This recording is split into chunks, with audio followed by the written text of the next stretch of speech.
Hello everyone. इस video का topic है सेल्फ इंडक्शन। इससे पहले हमने पढ़ा कि इलेक्ट्रोमैग्नेटिक इंडक्शन क्या होता है। अगर किसी कॉइल से लिंक होने वाला मैग्नेटिक फ्लक्स चेंज होता है तो उसमें एक इंड्यूस्ड ईएमएफ या करंट बन जाता है। इसी को हम बोलते हैं इलेक्ट्रोमैग्नेटिक इंडक्शन। तो इंडक्शन का मतलब क्या है? इंड्यूस्ड ईएमएफ बन जाना या इंड्यूस्ड करंट बन जाना। और सेल्फ का मतलब खुद पे। अगर कोई कॉइल जो है खुद पे ही इंड्यूस करंट बना दे तो उसको हम बोलेंगे self induction. The phenomenon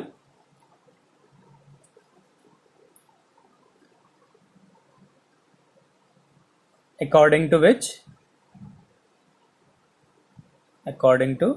which an opposing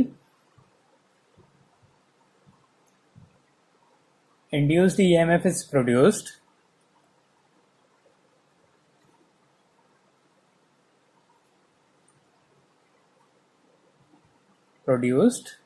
as a result produced in a coil as a result of change in current or magnetic flux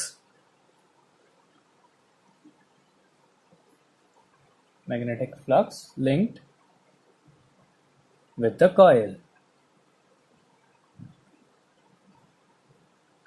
तो the phenomenon according to which an opposing induced EMF, जो induced EMF होता है वो opposing होता है।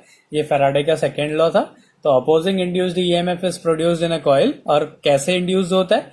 As a result of change in current और magnetic flux link with the coil. तो इसको बोलते हैं सेल्फ इंडक्शन। अब इसका एक एग्जाम्पल देखते हैं कि माना एक कॉइल है, ये कॉइल है, इसमें बैटरी लगा दी हमने।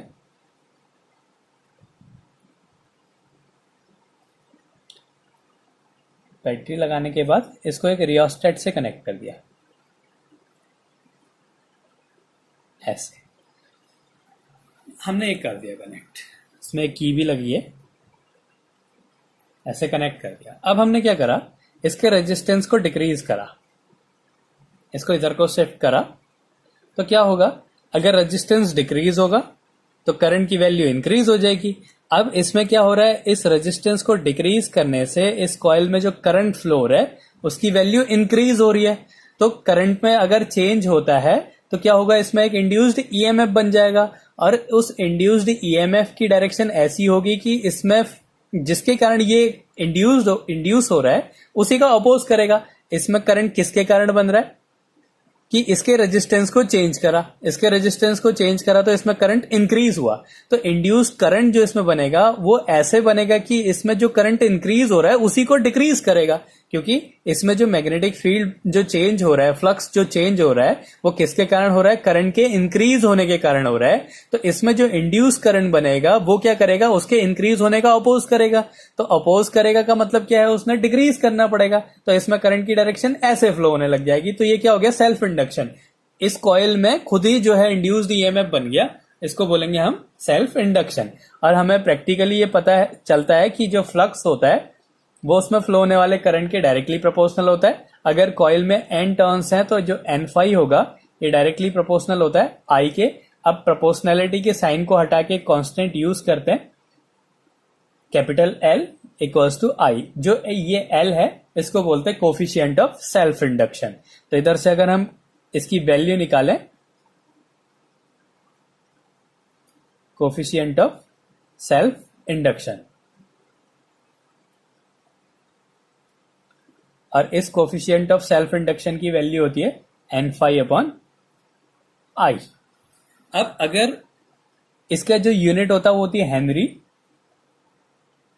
अब अगर जो सर्किट में जो करंट फ्लो हो रहा है वो 1 एम्पियर का करंट फ्लो हो रहा है, तो जो इंड्यूस्ड ईएमएफ जो सेल्फ इंडक्शन होगा वो किसके इक्वल होगा? एन फाई के, फ्लक्स के इक्वल होगा। तो इधर से हम ये कह सकते हैं कि hence coefficient of self induction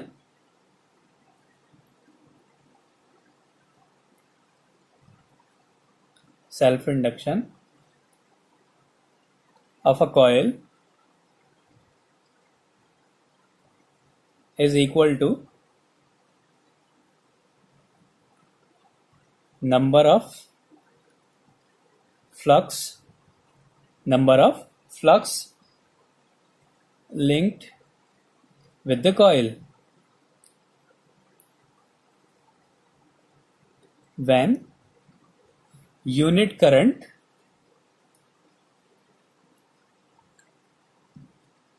is flowing through the coil.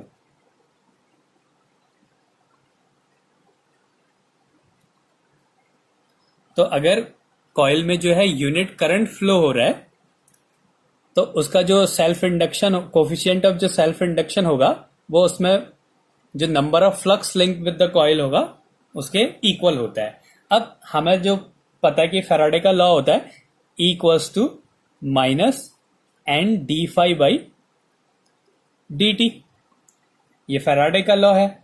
अब हमने क्या करा, इस एन को अंदर पहुंचा दिया तो ये हो जाएगा minus D N phi upon D T.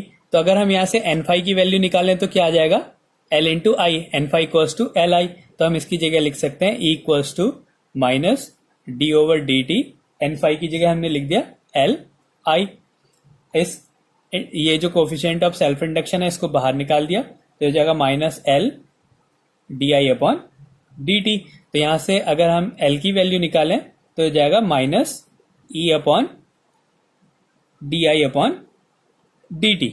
तो अगर यहां पे जो करंट फ्लो हो रहा है पर यूनिट टाइम में वो एक यूनिट हो, if D I upon D T equals to 1 ampere per second, और तब क्या होगा, इस केस में जो सेल्फ इंडक्शन होगा उसके ईएमएफ के न्यूमेरिकली इक्वल होगा. तो इधर से हम एक और डेफिनेशन लिख सकते हैं, hence coefficient of self induction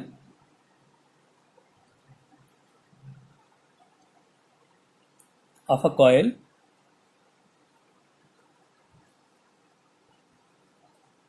is numerically equal to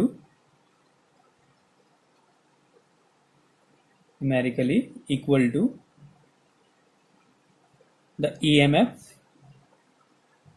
induced in the coil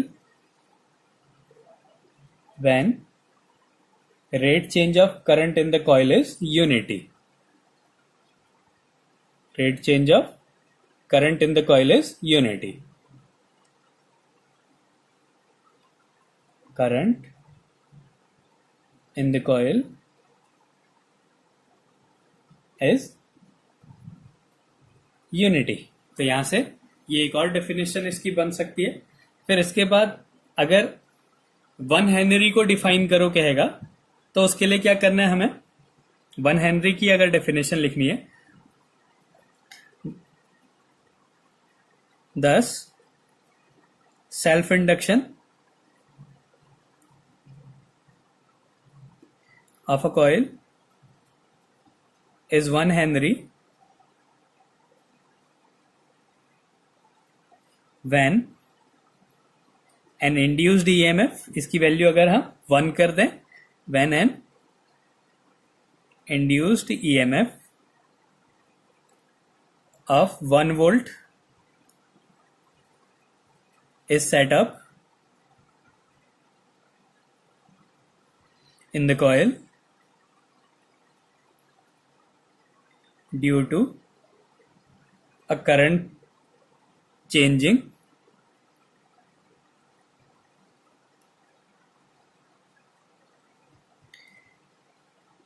at the rate of 1 ampere per second in the coil. तो ये क्या हो जाएगा, 1 हेनरी की डेफिनेशन हो जाएगी. अगर D I upon D T की वैल्यू 1 है और ईएमएफ की वैल्यू 1 वोल्ट है तो एल इक्वल्स टू क्या हो जाएगा, 1 हेनरी हो जाएगा. तो ये होता है सेल्फ इंडक्शन. सेल्फ इंडक्शन क्या है कि अगर किसी कॉइल से लिंक होने, कोई कॉइल जो है अपने ऊपर ही इंड्यूस करंट या ईएमएफ प्रोड्यूस करते हैं तो उस फिनोमिना को हम बोलते हैं सेल्फ इंडक्शन. और सेल्फ इंडक्शन की वैल्यू होती है एन फाई अपॉन आई या minus E upon D I upon D T. तो अगर 1 हेनरी की डेफिनेशन लिखने को आता है तो हमने क्या करना है, D I over D T की वैल्यू 1 एम्पियर पर सेकेंड और ईएमएफ को 1 वोल्ट कर देते हैं, तो जो सेल्फ इंडक्शन हो जाएगा वो क्या हो जाएगा, 1 हेनरी हो जाएगा। अब इसमें एक दूसरा टॉपिक है, self induction of a long solenoid. एक सोलिनॉइड का सेल्फ इंडक्शन क्या होता है। Self induction of a long solenoid.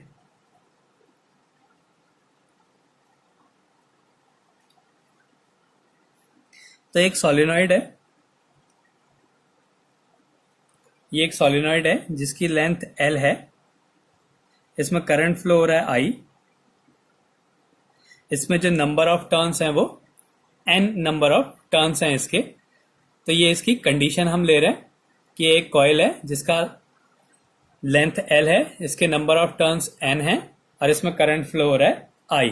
तो इस सोलिनॉइड का हमने मैग्नेटिक फील्ड पढ़ा है कि जो मैग्नेटिक फील्ड होगा due to a long solenoid, इसके अंदर जो मैग्नेटिक फील्ड होता है उसकी वैल्यू होती है B equals to mu naught N I, जहां पे N होता है current per unit, number of turns per unit length. तो नंबर ऑफ टर्न्स क्या है N और लेंथ क्या है L। यूनिट लेंथ पे नंबर ऑफ टर्न्स N है तो एक यूनिट लेंथ पे क्या हो जाएगा N अपॉन L। तो इस N की वैल्यू हमें क्या लिख देंगे, N अपॉन L इंटू आई। ये हो गया।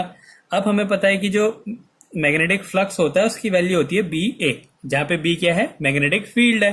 तो बी की वैल्यू अगर हम पुट कर दें तो हो जाएगा म्यू नॉट एन आई ए अपॉन एल। ये आ गया मैग्नेटिक फ्लक्स। अब हमने क्या निकालना है, उसका सेल्फ इंडक्शन निकालना है। तो self induction L equals to होता है N phi upon I, L equals to N phi upon I. ये सेल्फ इंडक्शन होता है। अब हम अगर यहाँ पे फाई की वैल्यू पुट कर दें तो क्या निकल जाएगा, हमारा सेल्फ इंडक्शन निकलेगा। तो एन फाई की वैल्यू है म्यू नॉट एन आई ए अपॉन एल इंटू ये जो अपॉन में आई है इंटू आई, इससे ये कैंसिल हो गया। तो क्या मिला हमें, म्यू नॉट एन स्क्वायर, एक एन ये है एक एन ये है, N square A upon L. तो ये हो गया कोफिशिएंट ऑफ सेल्फ इंडक्शन, जो सेल्फ इंडक्शन है due to a long solenoid. क्या करना है, हमें वैल्यू पता है सेल्फ इंडक्शन की एन फाई अपॉन आई होती है, तो मतलब हमने फ्लक्स निकालना है और फ्लक्स की वैल्यू होती है बी इंटू ए, मतलब इस सोलिनॉइड का हमने मैग्नेटिक फील्ड निकालना है। तो पहले मैग्नेटिक फील्ड का फॉर्मूला लगा दिया, B equals to mu naught N I. ये टोरॉइड और सोलिनॉइड के लिए magnetic field B equals to mu naught N I होता है, जहां पे एन होता है number of turns per unit length. तो इस एन की वैल्यू होती है कैपिटल एन अपॉन एल, जहां पे जो कैपिटल एन होगा वो टोटल नंबर ऑफ टर्न्स और एल जो है उसकी लेंथ है। तो ये हो गया N upon L into I. अब फ्लक्स निकाला, flux equals to B into A, B की वैल्यू पुट कर दी, इसको सॉल्व कर दिया, फिर सेल्फ इंडक्शन की वैल्यू निकाल दी। ये वैल्यू होती है mu naught N square A upon L. तो ये होता है सेल्फ इंडक्शन।